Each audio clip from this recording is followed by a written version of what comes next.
Okay, so let us try to review what is acceleration. Acceleration is change in velocity. Change in velocity with respect to time. Remember, velocity can change in three ways. So these are letter A, change in speed, either increase or decrease. B, change in direction. And C, change in speed as well as direction. Therefore, we can say that an object is said to be accelerating when it is either moving with changing speed, moving with constant speed but with changing direction, or moving with changing speed as well as changing direction. Note that both magnitude and direction are constant. There is no acceleration.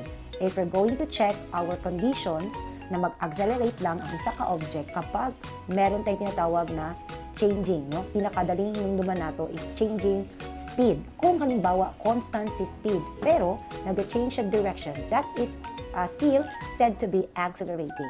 And pwede po, both of them are what? Changing. Changing speed and changing direction. Okay, now remember, when an acceleration and velocity are in opposite directions, speed decreases. Opposite, decreases. Kung sa'yo nag-opposite, si acceleration and the velocity. Kapag si acceleration naman and velocity are in the same direction, of course, our speed increases. Same direction, speed increases. Now, for an example here, in our free body diagram, ang bola, no? Pababa ang bola, okay? That is our arrow down. If you can observe, ang atuang direction sa atuang object is downward. And of course, the acceleration due to the gravity is also downward. And that means, ang bola pababa, okay, is what? Its speed or velocity increases. Kasi the downward direction and the acceleration due to gravity are in what? Both in the same direction. Now, yung isa naman, we're going to observe, okay, na siya gitos na bola. So, what do you expect? Yung direction ng ating bola is upward. And our acceleration due to gravity is downward. If you can observe, up, down, up, it is in the opposite direction.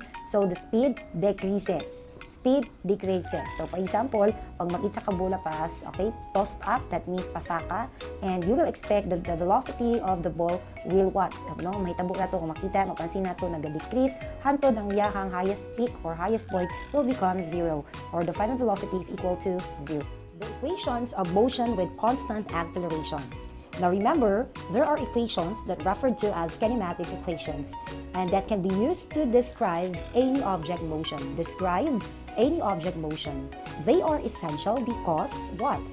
They can completely describe an object in motion. Okay? Mean to say, our main goal, practical goal natin sa ating course or ating fourth quarter in physics is to enhance our analysis just to describe the motion of an object. Okay? So therefore, we have to familiarize these quantities such as velocity, displacement, and acceleration. Of course, time. Okay? Next. Now, speaking of that kinematics equation, we have here equation 1. Final velocity is equal to initial velocity plus AT. Equation number 2, we have V squared is equal to VO squared plus 2AVX. Okay, VO means initial velocity and V squared is the final velocity. And for our equation 3, dx is equal to VOT or watt plus AT squared divided by 2. Okay, para mas ma-familiarize natin ni sila, okay, ilalahaw natin yung mga quantities. Okay, VO means initial velocity in the unit of meter per second or kilometer per hour. For our velocity, we have final velocity unit, meter per second or kilometer per hour. Acceleration, meter per second squared or kilometer per hour squared. And our time, second or hour. And of course, our distance is meter or kilometer. Why it is x? Because it is in the horizontal dimension. Okay? So, don't forget our kinematics, ha? Now, remember, the importance of an equation lies in its power to predict.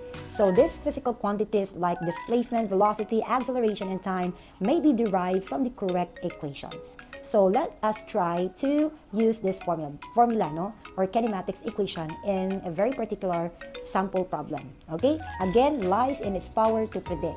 Sample problem. We have here an airplane from rest accelerates on a runway at 5.50 meter per second square for 20.25 seconds until it finally takes off the ground.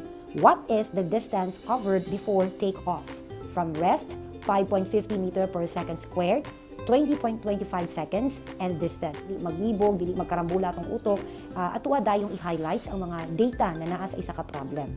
Okay, but of course, pinakamaayo jud na mag-drawing ka sa imuhang sitwasyon. Okay, this is what we call the free body diagram. So what we have here is the acceleration, 5.50 meter per second squared. Ito yung airplane natin starting at rest, which is equivalent to 0 meter per second with time covered of 20.25 seconds. So we are asked to find the value of dx. So, unsa man na formula ang gamito nato, ma'am? So we have to go back in our equations. So, asa man din ang pwede magamit.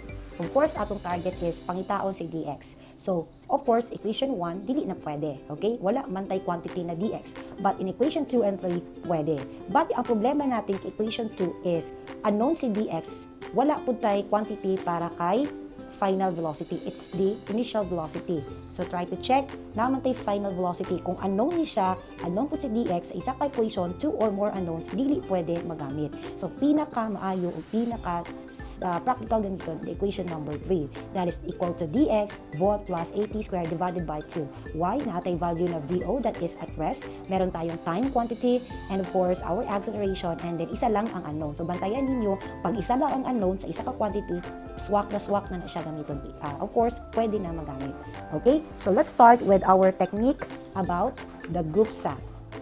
Okay? So, GUPSA means starting from our, given. So, unsa gani atong mga given? So, balik na to sa atong free body diagram, no? Natin diri free body diagram. Okay, we have our initial velocity that is equal to 0 meter per second. Then we have also acceleration that is 5.50 meter per second squared. And of course, our time that is 20.25 seconds. And then after G, what is the next? Of course, we have the unknown. Okay. Kung sa gani ang gipangita, go back to your free body diagram. Of course, that is the dx. Okay, so dx ang unknown. After that, letter F. It's our formula. Ato naman itong gi-mention ganina that our formula to be used is the equation number 3. Okay? So we have here dx is equal to VOT plus at squared divided by 2. Okay. Next. Solution na ta. Ayan. Solution. Now, before tama to sa solution, i-check sa nato if consistent na ba or wala na ba yung problema atong formula? Napaba tayo i-derive? Wala na because dx is ready to go na siya. Mean to say, pwede na, diretso na. Okay? So, in our solution, we have to get ready our new set of paper para mas taas ang atuang space. For our solution with this formula, dx VOT plus at squared divided by 2. Given that our initial velocity is 0, so we have here dx is equal to acceleration times the time squared divided by 2. Next, substitute the number or the value. Acceleration is 5.50 meter per second over second. Pwede na siya bungkago, no? Times, what is our time? We have 20.25 second. Okay, yan naman na siya squared. And then divided by 2. So, first and foremost, simplify yun na, no? So we have 5.50 meter over second squared. So multiply itself. 20.25 multiplied by itself. Okay, so we have here 410.062. Okay? Panahon na nato ba kung tama ba sa atong calculator. 5.5, Okay, so 410.0625. If we're going to observe 4 decimal places tayo, ha? Basta on the process. So we have here second squared. And then, do not forget our divided by 2. We're going to observe, we can now cancel the second squared para mabilis si meter. Next, so since then, so we have here 5.50 meters multiplied by 410, 0.625. So, muna na iyahang dagway. Okay? So, let's try to calculate. That is equivalent to 5.50 multiplied by 410.0625.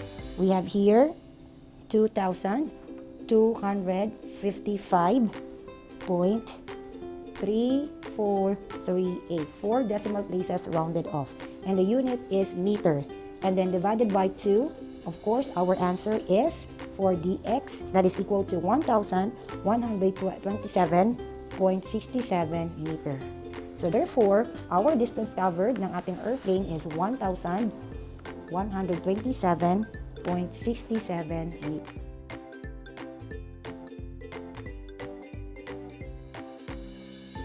For your task problem, okay, task problem, that means it is your task to solve now our problem. What we have here is a jeepney from rest accelerates uniformly over a time of 3.25 seconds and covers a distance of 15 meters. Determine the acceleration of the jeepney. So again, ang pinakadali na pamaagi is highlights all the necessary data na anong meron sa ating problem. From rest, 3.25 seconds, 15 meters, and acceleration. Okay? So, but of course, pinakamadali if we are going to sketch a free body diagram. So this is our jeepney starting at rest, that is equal to 0 meter per second with the time covered of 3.25 seconds and distance covered 15 meters. So we are asked to find acceleration. So the next question is, what formula yung gagamitin natin or what equation ng kinematics? Okay, tanaw na to isa-isa since ipangita si acceleration. So actually, itong tatlong equations merong acceleration. So therefore, pwede din na tanan magamit ma'am. So tanaw na to. Let's try to analyze the equation number 1. Pwede ba magamit sa equation number 1? Ang given natin is initial velocity, time, and distance. So, actually, dili na ito magamit. Unang-una, wala tayo final velocity. Wala, unknown si final velocity, unknown si acceleration. So, two unknowns sa isang equation, dili pwede magamit. How about equation number 2? V squared or the final velocity, wala po tayo final velocity, so dili po niya pwede magamit. So, ang ating magamit na lang is the equation number 3 pa rin. Okay? So, we have dx is equal to what plus at squared divided by 2.